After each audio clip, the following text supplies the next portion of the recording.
What's up, guys, and welcome to 61 Inquisitor. I'm going to show you how to allocate your points, some of the different variations that you can do with other points if you're in specific instances, and I'm also going to show you how to play it.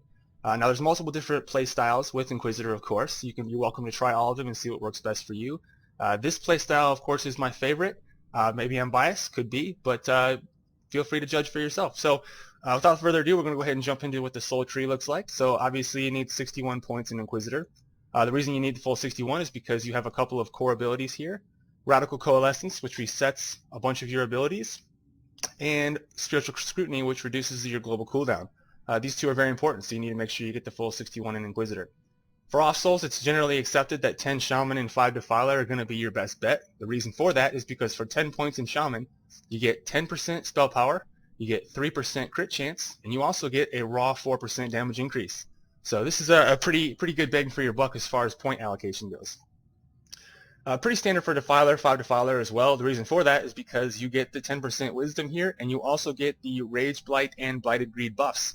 Now when you get these, you get 5% increase in damage once they're all up on the enemy, and it doesn't take very long to have 100% uptime on that. So this is generally accepted as the best build for Inquisitor currently in the Rift community.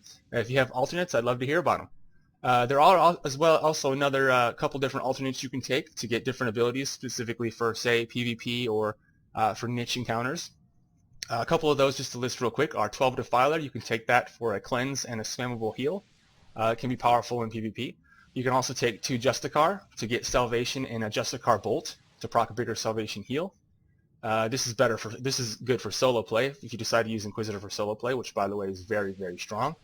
You can also use 11 Kabbalist, which gives you Dark Passage. It's a 20-meter teleport, or actually it might be a 15-meter teleport. Regardless, it's a teleport, and it's pretty powerful in PvP. You can take 4 Purifier, which will give you a shield and a spammable heal. And you can also take 8 Oracle, which will give you an Inspiration and a boon similar to what the Bard gets. So those are just a couple of the different combinations that you can go with for different styles of gameplay. Feel free to play around and do what works best for you. So moving on to the Masteries here real quick, we got Avenging Shield. This is generally accepted as the one you're going to want to use in raids because it's not a very big shield, but it does do the 3% of your max health, so it can add a little bit of effective hit points there. If you're in PvP, however, I recommend you take Soul Collector because when you are cleansed, a good portion of the damage that comes from your build is done through damage over time spells. If those get cleansed from your attacker, then they will take damage equal to 50% of your spell power. Very good stuff. Moving up to 62, we take Benevolent Presence. We take this one because instead of you only being able to cast one armor buff, you can cast all 3 of them. Also, when you cast an armor buff, it casts all 3 of them for you, so it cleans up your bar and makes it to where you don't have to spam as many buffs. If you look up at the top here, you can see these buffs. One of them gives you 5% crit chance and 5% damage. Oh, sorry, just 5% crit chance. One of them gives you 3% armor and 3% base health. And one of them gives you 10% damage increase and a 5% increase in crit chance. So as you can see, there's some pretty good stuff in those 3 different buffs there. So moving up to 63, Faith's Freedom. This is probably one of the more important masteries that you take, and this one allows your Sanction Heretic to apply Vex, which is another one of your dots. So essentially it's 2 damage over time spells for 1 global cooldown. Pretty powerful stuff. Moving up to 64, we take Diversify. This pretty much has 100% uptime. Will give you a 5% increase in damage. Moving up to level 65, Soulstream. Very powerful cooldown. Usually use it for DPS, but actually just the other day in Renegade I had to use it as a healing cooldown for the tank. We had a healer drop and I popped it on the tank to keep him alive long enough to, well, we still died. But anyway, it can work in a pinch. For the healing, it gives you 50% health based on your total health, 50% of your health to the ally every 3 seconds. So it can be a very powerful healing cooldown and a very powerful DPS cooldown. So that's it for the Masteries. Now let's go ahead and talk about some of the macros, right? So we're looking at the Inquisitor macros right now. We have a Radical Coalescence macro. Now we talked about earlier that Radical Coalescence resets the cooldowns on Inquisitor abilities. And then we have a Bolt of Depravity here. And the reason for that is because when you cast Radical Coalescence, it gives you a Fanaticism, which makes your Bolt of Depravity instant cast and also crit. Okay. Moving on to the next macro, this is going to be your quote-unquote spam macro. If you're having trouble with remembering where they are, where these macros are and what they do, you can also, in the descriptions here, put something to help you remember what they are, as you can see down here. When I first start a build, this is usually what I do, is I'll label all my macros so I know what they do.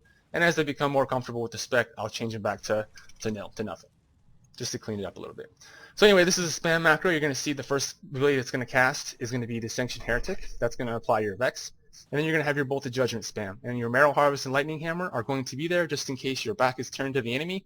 Marrow Harvest is on a cooldown, so if you fire that and your back is still turned to the mob, shouldn't be, but just in case it is, you'll be able to fire a Lightning Hammer and fill up those global cooldowns with something at least.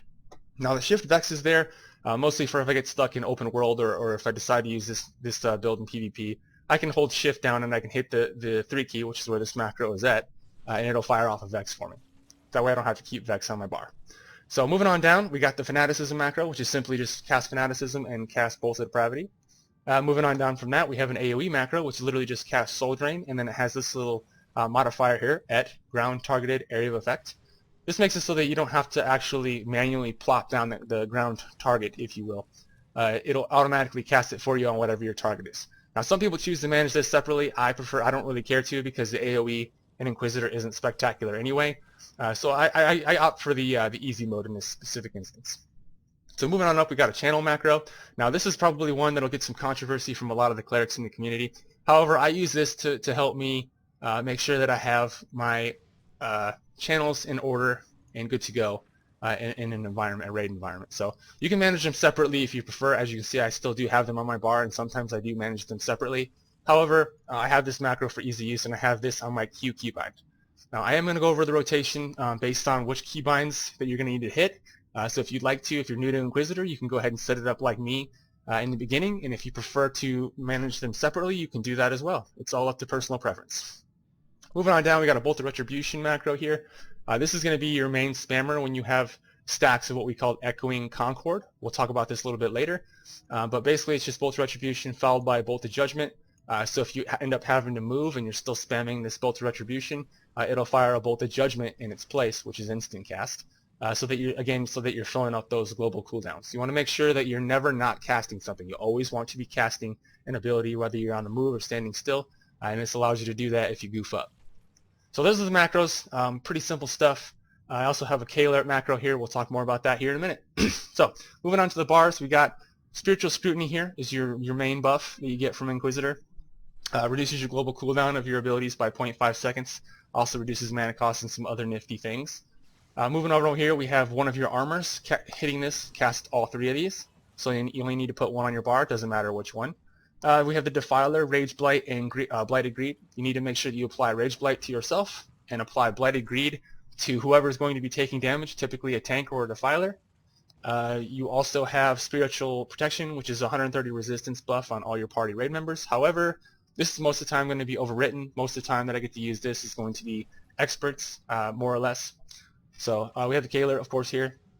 Moving on down, you have your Purge. I usually swap out my Purge and Bolt of Depravity pretty frequently. If there's not going to be a Purge, I'll keep Bolt of Depravity on my R keybind. But if there's going to be a Purge, then I'll swap them up. So moving over to the right here, you can see, well, first my keybind. So you got your Q keybind has my Channels macro on it. My E keybind has my Bolt of Retribution macro on it. And in R, like I said before, Bolt of Depravity and Purge get swapped out. More about that later. Over here, of course, I have my channels laid out. This is for 2 purposes. 1, so I can manage them separately if I need to. And 2, so that I can manage their cooldowns in case Karuul Alerts decides to mess up on me, which is actually pretty common occurrence. Over here, we have a couple PvP abilities. I do sometimes play this build in PvP, so I'll swap out a couple of these PvP abilities onto my main bar to utilize those in PvP. Main bar, we got the Radical Coalescence macro. This is probably one of the staples of this build. Resets all of your abilities and gives you a bunch of stacks of Zealotry, which will give you increased crit chance. And I'll talk more about this and preloading and all kinds of other cool stuff in the rotation section. So moving over to, we got Scourge here, which is in the dot. We got a Spam macro on our 3 key. The Bolt of Depravity macro is on our 4 key. Spiritual Deficiency is like the Archon / support buff that increases damage incoming to the enemy by 7%. Most of the time those will get overwritten in a raid, so don't cast it. But in an expert, feel free to cast it as much as you want. Lasts for 60 seconds, so I track mine. You're welcome to track yours as well. It makes it a little easier. Moving over here, we got our AoE macro. We have Righteous Deliberation. We don't typically ever use this because Inquisitor doesn't have mana issues. However, as you can see, you proc this, it's a channel. And what do channels do? They proc your Mental Resilience buff, which gives you 6% increase in damage. Now, why would I cast that before a fight? Well, because you get a plus 6% increase in damage for 30 seconds. So right before a fight, if you proc that, you'll get a nice little boost to your damage. Moving to the right a little further, we got Excommunicate, which is a knockback. Pretty powerful stuff in PvP. However, PvE has limited uses. You can use this for basically a lot of trash packs, things like that. You can use it on sometimes. Confuse, 4-second confuse. That's really powerful in PvP as well. We got Confound. I put all my interrupts on all my characters on the 0 key, and then I bind it with my middle click so that I can interrupt easily. You're welcome to do that as well, or any variation of however you'd like to do it. I just do it that way so it's uniform and then I have the muscle memory. Judicial Privilege, pretty powerful stuff. This is a movement buff, but it's also a healing buff. So you get 5 stacks of 10% movement speed. If you get hit, it removes one of those stacks and it heals you for 10% of your health. So this is really awesome for PvP, but also pretty cool for PvE as well. So now that we talked about the bars and stuff, let's go ahead and talk about Karuul Alerts real fast. I'll just show you what my setup looks like, and we'll go into the rotation. And that did not work. Did not work again. There we go. Now we're working. Okay, so you can see there's a lot of stuff over here. Don't pay attention to that. A lot of that stuff is going to be mechanics and such. But we're going to go ahead and take a look at my layout. So if we look over here, we have all my channels are tracked here. We have the spiritual deficiency tracked right here. We have all the dots tracked here, and then we have mental resilience. The other part of this is I also track my life and death concord here and my echoing concord here, as well as zealotry. I'll talk more about that in a second. So life and death concord is going to be kind of the builder finisher mechanic of Inquisitor spec itself.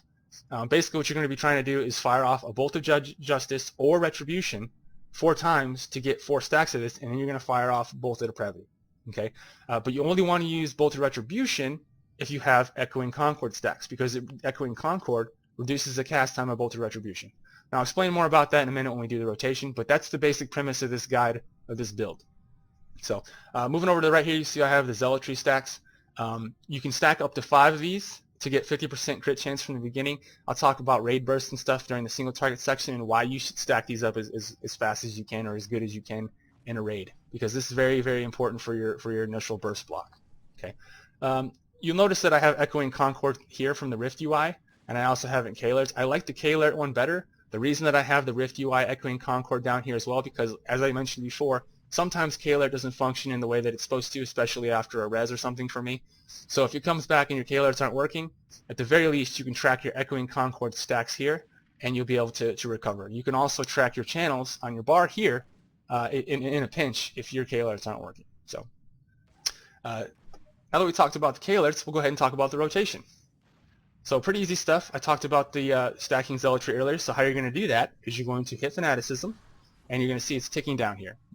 We got 27 seconds here. So once it gets down close to 0, or once it actually ticks down all the way, it'll pop 3 stacks of zealotry, okay, and that'll give you 30% increased crit chance. So immediately, as soon as it does that, you're going to hit your Fanaticism again immediately. And again, most of the time you're going to have time to do this is going to be in a raid after a wipe, or when you're first getting up to the boss, you're going to have time to do this. So just make sure that you're doing it, because it's going to really affect your initial burst. Sometimes you can burst up to over 100k easily. So you can see it just popped zealotry, so I'm going to go ahead and hit Fanaticism again, and I'm going to target myself. I'm going to go ahead and cast Circle of Oblivion on myself now to proc my other 2 stacks. But usually you just wait for this thing to tick down, wait for your zealotry stacks to tick down to close to 0, and then you'd hit Circle of Oblivion again. And I guess since we're so far ahead now, we're just going to go ahead and wait for it. So we have our Fanaticism up, and then I'll show you what the rotation looks like. So now we're at 2, 1, we'll cast it again. And look at that. Now we got 5 stacks of zealotry. So what else do we need to do before the fight? Well, we need to cast our Righteous Liberation to get our 6%. And now we're good to go. So to start this out, we're going to start off with a Scourge, Sanction Heretic, Nysyr Rebuke, which is your Q key. And then you're going to fire off Aggressive Inquisition, again your Q key. And then you're going to fire off your Bolt of Retribution again with your Radical Coalescence sewn in there. More Aggressive Inquisition. You can see we're doing a little into the 80s. And then you're going to refresh your dots. For dot refresh, Soul Stream. Still in the 80s. Okay, now you're going to do 4 Bolt of Retributions. And then Bolt of Depravity. 3 Bolt of Retributions. By this time you should be able to refresh your dots, which again is going to line up perfect for you. And look at that. Still doing like high 60s or so with no support. More Bolt of Depravity stuff. Now, Mental Resilience is about to fall off, so we're going to go ahead and pop a Harsh Discipline just for 2 ticks. You don't ever want to hard cast Bolt of Retribution, but I just did do that because I am narrating. But you get the general idea of the build. Nysyr is about to come back up. Ideally, we don't want to waste any stacks of Bolt of or Life and Death Concord, and probably going to let our dots run out a little bit here, which is not usually ideal, but you get the idea of the rotation here. You just want to try and not waste any stacks. As you can see, we're still in the high 50s. Usually this would go a little better if I wasn't already. I am goofing some things up, but the rotation is very simple for Inquisitor. If you do this in a raid, you'll end up doing pretty well off. So, but that's the rotation for Inquisitor. If you have any questions on it, feel free to hit me up, Callus@Deepwood.